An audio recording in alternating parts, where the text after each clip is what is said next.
dawdayaal dagaalada ka soconaya gudaha dalka Ethiopia waxa ay noqdeen kuwa loo caalwaay isla markaasna marka dambayso ka sii darayaan gaar ahaan gobolka Xamaarada waxa ka socdo dagaalo ahli Maalika oo lagu baabay lagu jabay yaana ka soconayo dawladdu waxay sheegtay mar kale in sargaal sare oo Xamaarada inay dileen labada dhinac mid kasta guul ayuu sheeganaya balse falanqaynteena ay ku daawan doontaan dagaalada halaaga ee ka soconaya Abiy Ahmed wuxuu la kulmaya cadaadis xooggan oo dhanka diblomaasiyadda isagoo lagu khasbayo heshiiskii Pretoria inuu fuliyo والقيد إنه قبض محبيست وحراء إنه سيداي هذا بقى أبي محوك جاوي سؤالها سفرة بدنا هرجالة إذا برنامج كان يقف في الدنيا أدي بجراد محاك السعر يجروي أو آذن وجين برنامج كان مقفل قين دنا لفت النجاع وضيها ويربع الوقاضي سمر كاسنا وحاول شيء غيبة إن نفتي سأي هلس إلى كوجت وممكن هذا إثيوبيا جرهان قبل كا عنده دور دجاج كا ورمضان جرهان قبل كا شو برنامج waxaa ugu heliyo saaxiibkay Dr. Shari oo inta badan falanqeeyo weyn oo ka faallooda geeska Afrika gaar ahaan dalka Ethiopia geed ayuu kala garanayaa dhamaanba bal doctor-kan ku soo dhaweynaya dagaaladan ahli Maalika ee ka soconaya gudaha dalka Ethiopia gaar ahaan gobolka Xamaarada maxaa ka cusub aad iyo aad baad umahadsan tahay Bidanow gobolka Xamaarada dagaaladii way sii cuslaadeen mar kale ay xogagu si weyn iskugu dhil qaadeen iyadoo dagaalka ka soconaya gobolkaasi uu mar kale indhaha caalamka soo jiidanayo ciidamada faanada ayaa saacadii la soo dhaafay waxay qaadeen weerar aad u ballaaran oo ku qaadayaan ciidamada dawladda oo waayada ugu dambeysay weerar cid iyo dhul ah ka waday gobolka Xamaarada jihooyin aad u ballaaran ama aad u badan ka furay furun dagaal oo markii hore ay dagaaladaasi ayna ka soconin ciidanka dawladdu waxay sheegeen 24 saac la soo dhaafay dagaalada ay gobolka Xamaarada ku galeen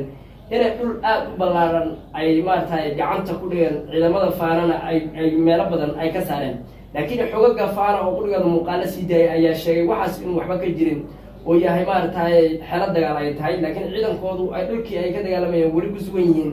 saraakiil aad u tiro badan oo ciidamada dawladda ay gacanta ay ku dhigeen dagaalkana uu yahay mid ka culus kuwii hore ka soconayay gobolka Xamaarada waxaad moodaa ra'iisul wasaaraha dalka Ethiopia Dr. Abiy Ahmed in uu fulinayo heshiiskii ahaa in gobolka Xamaarada la gaaro gobolada maqan sida gobolka Walqaytar iyo deegaanada ay xoogaga faanadu aad ugu xoogayeen iyadoo ciidamada dawladdu ay qaadayaan weeraro qayb caadi ah oo cir iyo dhul ah gabi ahaanba gobolkaasi lagu buufinayo ayadoo dadka rayidka looga digay inay maartay guryahooda ka soo baxaan hal mar aan ka dhaxgalo aniga xataa xogta aan ka hayo gobolka Walqayt gaar ahaan diblomaasiyinta farada badna ee soo gaarayay Ethiopia waxay ku cadaadinayeen Abiy iyo wuxuu ku jawaabay wax kamid ah in markii ay soo bandhigeen nimankii TPLF heshiiskii Pretoria oo ku jiray gobolka Walqayt in la soo celiyo Abiy wuxuu hordhigay shuruud ah in gobolkan xilligan aysan qaban karin oo ula jeeday gobolka wuxuu waa gobol lagu muransan yahay saadaraad waxaan u baahanahay uu yiri inaan tartiib ciidamada Eritrea iyo ciidamada ku sugan aan tartiib ka bixino kadibna afti aan ka qaadno dadweyne halkii ay ku biirasho wato marka ayada aan raacin laakiin tii ilaa maxay tikray weydiideen waxayna dheen xabad baan ka xignaa waana mid keentay in lagu khasbay Abiy in gobolkaasi uu soo celiyo kuna wareejiyo markaa tii Abiy Ahmed cadaadis weyn buu la kulmaya oo dhanka diblomaasiyadda oo ahaa in gobolkaasi uu gacantiisa ku dhigo kadibna sida dastuurkii hore TPLF ay qortay ee dalka Ethiopia ku maamulayeen uu dhigayay gobolkaasi inuu gobol Tigray ama dhulka Tigray inuu si nabad ah u wareejiyo Tigray heshiiskii Pretoria way ku jirtay iyo kii Nairobi iyo gabahan lagu soo dhameystiray gudaha gobolka Tigray ama magaalada Makele caasimadda gobolka Tigray marka gobolkaasi waxa dhibaatada keenay ee gobolkaasi uu noqday maartay colaadda dalka Ethiopia oo saldhig ugu noqday waxay tahay Tigraygu waxay leeyihiin intuu gobolkaasi naga maqan yahay dawladda Ethiopia lama shaqeyn karo oo waa inuu dhulkaasi anagu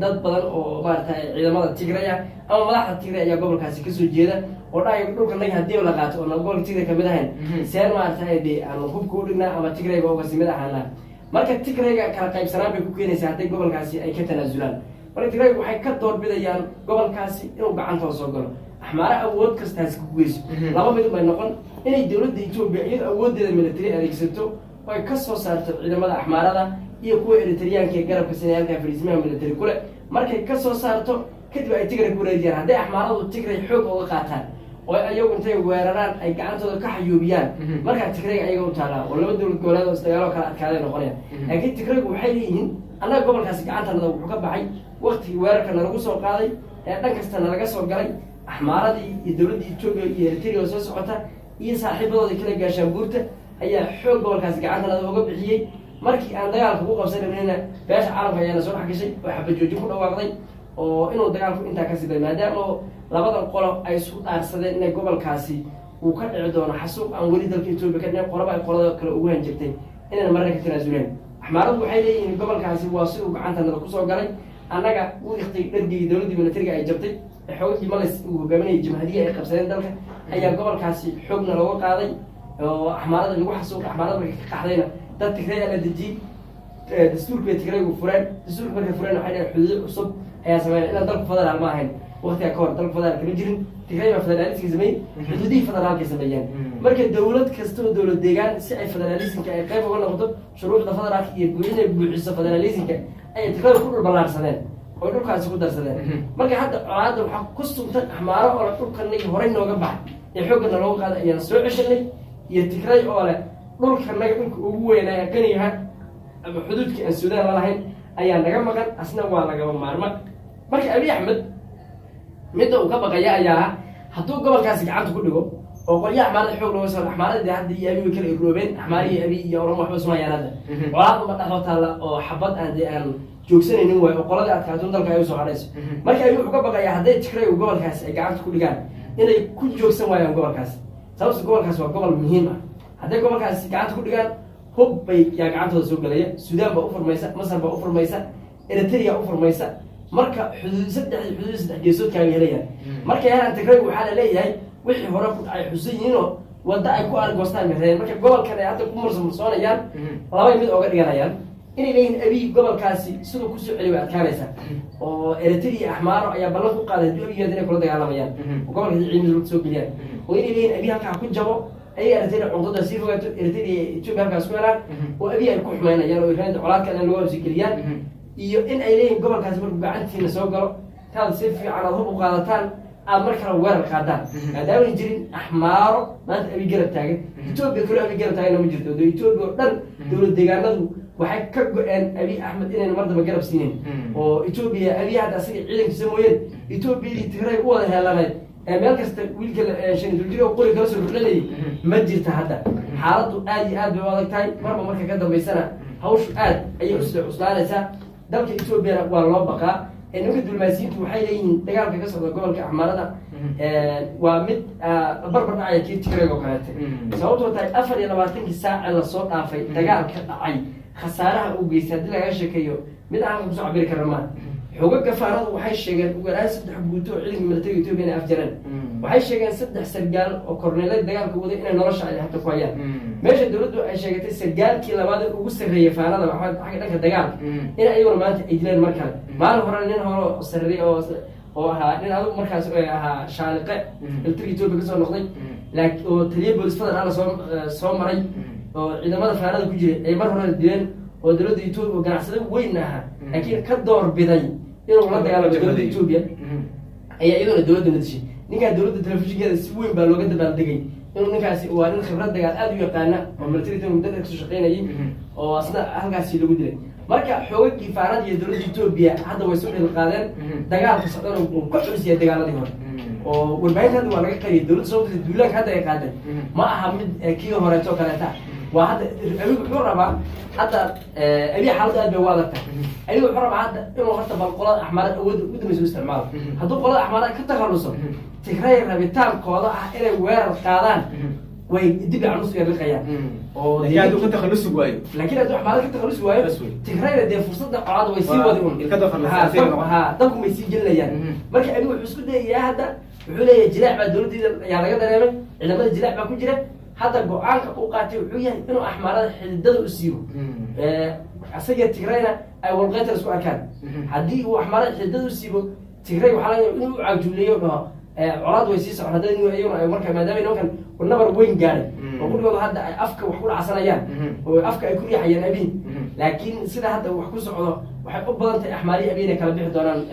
maalmahaas ninka Abiy horta ma islaamay bariyaha halkaas soo afurka matalaay raashin qaybinayo muslimiinta ku bahan bixinayo uu leeyahay carabi hal la barto jaamacad carab ku beereena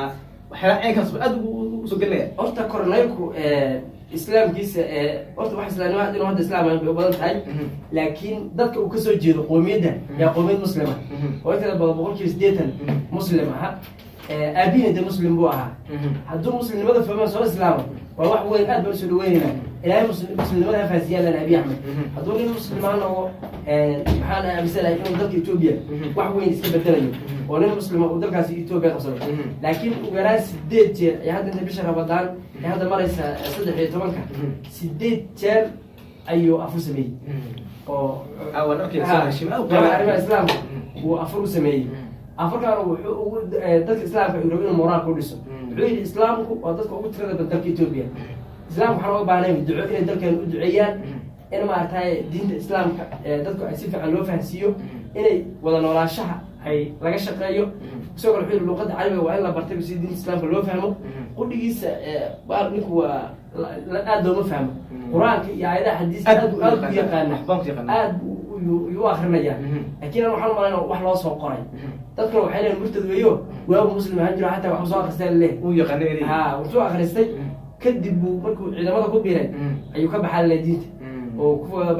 bible waxaas uu dib u akhristay sax marka si kasta ay tahay ayuu xariijinay inuu soo islaami doono maadaama nimanka abasiniintu nimanka ay sayaan niman cadawyiin dadka muslimka oo dawaan muslimka difaaci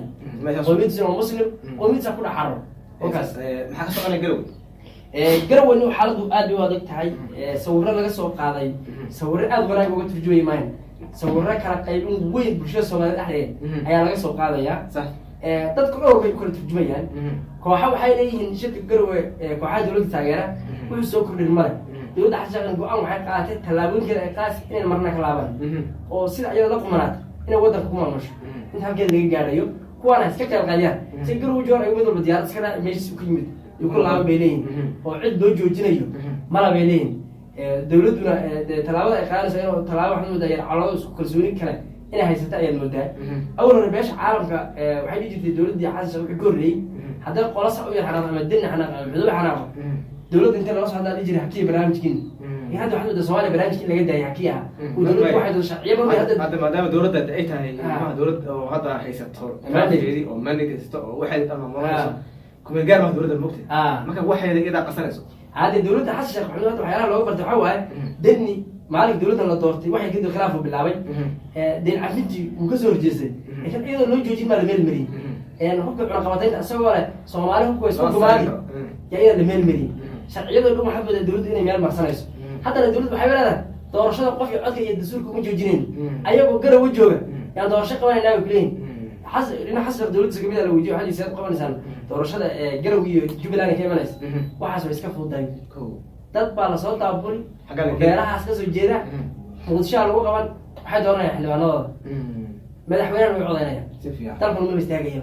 السنة كان صار ده عظمة كده الدكتور متاعي تجوا مشارع دي ساعتها سيسوت أنا دتك جاري وخصو قرية حبك سوقي حبك سوقي أنا كان ماشي سوقي